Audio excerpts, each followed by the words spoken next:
Hey guys, कैसे हो आप लोग। आज मैं नए टॉपिक के साथ आया हूँ कि भारत अमीर है लेकिन भारतीय गरीब है। इसका पहला पॉइंट मैं आपको बताना चाहता हूँ कि अतीत की ओर ज़्यादा झुकाव। हम हमेशा कहते हैं कि हमारा जो पास्ट था वो बहुत ही इंडिया का ग्लोरियस था, हमारे सभी महापुरुष थे, सब कोई थे, ठीक ठाक था। तो लेकिन जो आदमी मान लीजिए ये कहता हो कि हम पहले अमीर थे, इसका मतलब वो अभी गरीब है। जो आदमी यह कहता होगा कि हमारी एक समय शानो शौकत थी, इसका मतलब अभी शान मिट्टी में मिल चुकी है। तो अभी ज़रूरी इस बात की है कि हमें भविष्य की ओर देखना है। पीछे जो भूल हुई उसको तो हम साथ में लेके चलेंगे ही, उससे सबक लेना है, बट हमें भविष्य की ओर देखना है। भारत की जो शरीर है वो तो जवान है, लेकिन भारत का जो मन है वो बूढ़ा हो चुका है। भारत के जवान जवान तो दिख रहे हैं लेकिन वे बूढ़े हो चुके हैं।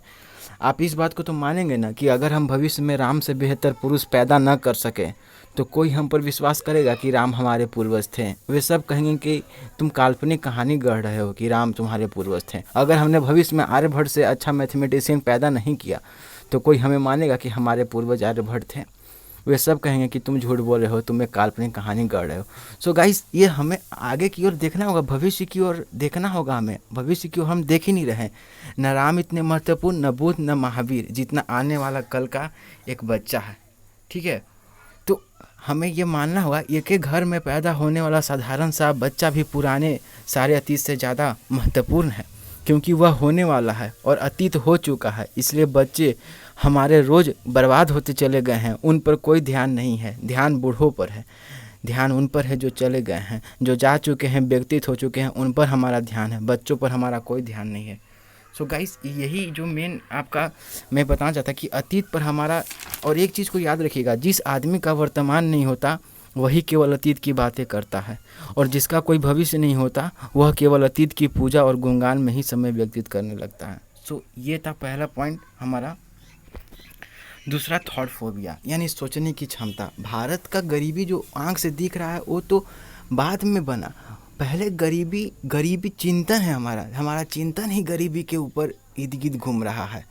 ठीक है, हमें सोचने की क्षमता चली गई। जैसे कि कोई यूनिवर्सिटी, मान लीजिए एग्रीकल्चर यूनिवर्सिटी से किसी ने 4 साल तक यूनिवर्सिटी उसने पढ़ा, अब वो नौकरी खोज के क्लर्क बन के काम करा, जबकि होना चाहिए था कि वो एग्रीकल्चर साइंटिस्ट के तौर पे कुछ काम करे, कुछ नए बीज का खोज करे जो साल भर पैदावार दे सके, जो सूखे में भी जम सके।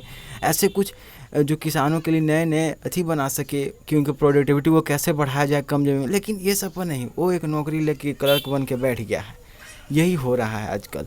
हम पुराने तौर तरीके से ही सभी कामों को करें, नए काम खोजना होगा, पुराने ढंग के काम पर निर्भर नहीं रह सकते। सो गाइस, ये चीज़ समझना होगा हमको। अब अमेरिका में जैसे कि इंजीनियर लोग पानी पर घर बनाना है, उन लोग का आइडिया है। ब्रिटेन के इंजीनियर लोग हैं जिनको हवा में घर बनाना है, ओके।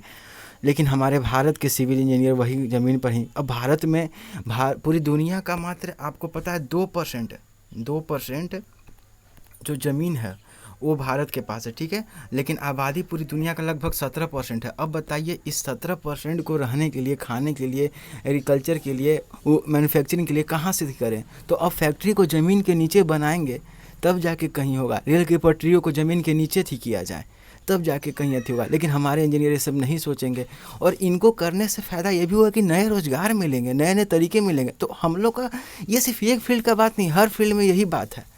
हम हमेशा पश्चिम से पीछे क्यों हो रहे हैं। बाद में फिर हम नकल कहते हैं कि हम पश्चिम की नकल कर रहे हैं। क्यों ना हो, हम इसमें मटेरियल वर्ल्ड में हम पीछे चल रहे हैं। तो हमें इनोवेशन करना होगा। यूनिवर्सिटी में वैसे बच्चों को पैदा करना होगा जो नए काम खोज सके, जिससे कि ज़्यादा रोज़गार मिल सके। नहीं तो रोज़गार का संकट और बढ़ते जाएगा। ओके गाइस, अब जैसे देखो, ये चीज़ मैं बताना चाहता हूँ। जैसे देखो, एक मिनट एक मिनट एक मिनट अब जैसे कि मान लो ये एक पूरा फील्ड है, ओके। एक मिनट, ये पूरा फील्ड है, मान लो ये कोई गांव का ये पूरा खेती इसी में होता है, और ये फील्ड बांटा हुआ है, ओके। ये किसी राम श्याम का है, ये किसी का और है, किसी का और फील्ड है। ऐसे तो पूरा अथी नहीं होगा, ठीक है, व्यवस्थित नहीं होगा, बट ये मान। तो अब सब कोई अलग अलग फील्ड में अपना, ये आलू उगा रहा है, ये धान उगा रहा है, ये सब कोई छोटे छोटे ज़मीन में उगा रहा है। लैंड का फ्रेगमेंटेशन हो चुका है, ओके।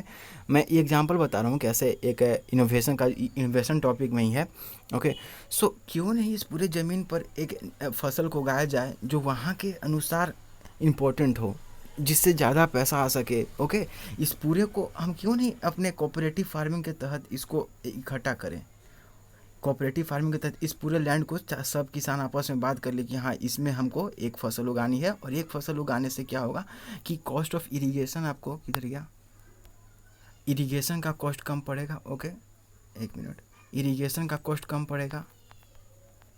ओके, और जो प्रोडक्टिविटी होगा वो ज़्यादा होगा इस लैंड पे, क्योंकि कम उतना ही, क्योंकि हर कोई अब जब करता था अकेले खेती तो ये अपना हल चलाता था, अपना पानी निकालता था, इरिगेशन करता था, अपना यहाँ से सामान बाजार ले जाता था। लेकिन अगर ये पूरा जो फील्ड है इसमें सब मिलके एक अथी का खेती करें, कोई एक फसल का, तो आप सोच सकते हो कॉस्ट ऑफ प्रोडक्शन गिरेगा लेकिन प्रोडक्टिविटी बढ़ेगा, सरप्लस बढ़ेगा, कोई सरकारी योजना आएगा तो वो जल्दी यहाँ लागू किया जा सकेगा। ओके, सो ये चीज़ है। अब जैसे ये छोटे वाले ये इलेक्ट्रिक व्हीकल को थे जो आप लोग बाज़ार में देखते हो, जो जिसने बनाया इसे हमारे इंडिया में ही लगता है बनाया गया है इसे, तो इससे क्या हुआ, पोल्यूशन भी कम हुआ। ओके, एम्प्लॉयमेंट बढ़ा, है ना। अब ये ईजी है उस पुराने वाले टेम्पो के अपेक्षा जो स्मोक वगैरह थी करती थी।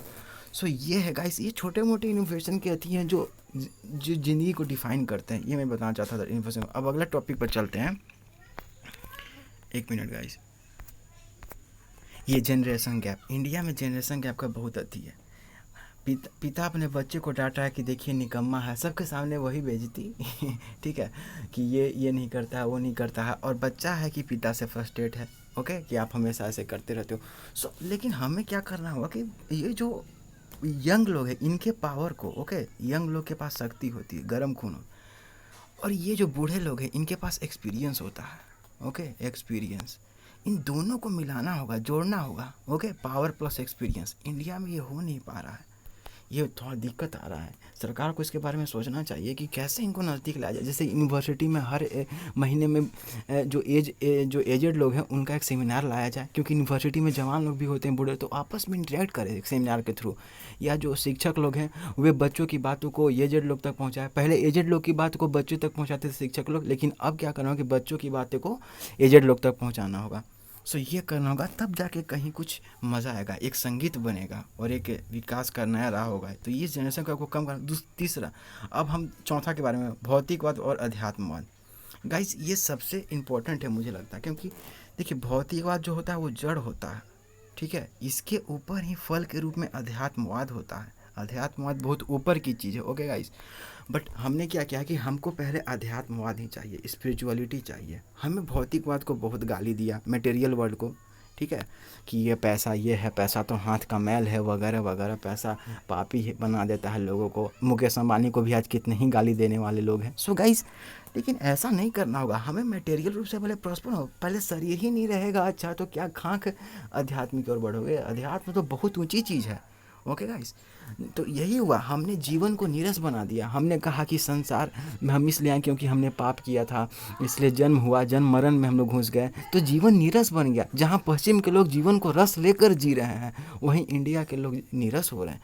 तो मतलब एक समय, आप समझ रहे हो ना, इसके चलते भी हमारा बहुत ज़्यादा अथी हुआ। तो हमें मटेरियल वर्ल्ड को वैल्यू देना होगा, कहना होगा कि रोटी कपड़ा मकान पहले चाहिए, पहले पैसा को अधिक। पैसा कोई ख़राब चीज़ नहीं है अगर गलत चीज़ों में उसका उपयोग नहीं किया जाए। ओके गाइस, ठीक है। तो ये चीज़ मैं कहना चाहता था कि ये जड़ जो है ये भौतिकवाद है और अध्यात्मवाद ये है। तो हमें पहले भौतिकवाद की तरफ, इसको गाली नहीं देना होगा, ठीक है। अध्यात्मवाद तक तो पहुँच ऊँची चीज़ है, जहाँ तो बाद में पहुँचेंगे हम लोग, ठीक है। साधु सन्यासी नहीं बनना है वैरागी की तरह भी, वो तो आपके ऊपर है, बट ठीक है। सो अगला हम जानते हैं। अब लार्जर क्वेश्चन क्या है, तो हिटलर ने एक बार कहा था कि, हिटलर ने अपनी आत्मकथा में लिखा है कि अगर किसी देश के सामने बड़े प्रश्न न हो तो बड़े प्रश्न पैदा करने की फ़िक्र करनी चाहिए, क्योंकि जितने बड़े प्रश्न खड़े होते हैं आदमी उनके उत्तर देने के लिए उतनी ही आतुरता से अपनी सोई हुई शक्तियों को जगाना शुरू कर देता है। अब देखो 1947 के पहले कितने सारे महापुरुष पैदा हुए इंडिया में, और कितने सारे साइंटिस्टों को नोबेल प्राइज़ मिला ना भारत से, रविन्द्रनाथ टैगोर को साहित्य के क्षेत्र में। लेकिन आज़ादी के बाद देखो एक भी साइंटिस्ट को, कितने साइंटिस्टों को मिला, केवल एक या दो को इंडिया के, वो भी अमेरिका में थे, ठीक है, अमेरिकी मूल उनको कहा जाता है, ठीक है। तो क्यों नहीं हुआ, ऐसा क्या हो गया। उस समय 1970 के कितने सारे महापुरुष और कितने, मतलब क्या ही उस समय था। तो वही था कि एक बड़ा प्रश्न था इंडिया के पास के आज़ादी के लिए। सो ये था, और प्लस में तो इसके लिए 1947 के पहले आपको बहुत सारे अति थे, तो एक आज़ादी का प्रश्न था, तो उसके लिए हमारे साथ बहुत सारे ऐसे इंसिडेंट हुए जिसमें कि हमें एक नया अनुभव मिला। बट उसके बाद क्या हुआ, जब 1947 जब इंडिपेंडेंस मिला, उसके बाद वो सारे प्रश्न ख़त्म हो गए, अब केवल छोटे प्रश्न बचे। तो वही हम लोग को देखने को मिला कि एक लार्जर क्वेश्चन की कमी है हमारे पास। सो हमें वो लार्जर क्वेश्चन बनाना होगा और हम सबको तय करना होगा। ओके, सो ये हो गया। सो ये था। अगर और कोई पॉइंट आपके पास है तो आप बता सकते हो नीचे। और सो ये था। और सो थैंक यू गाइस सुनने के लिए। और ठीक है।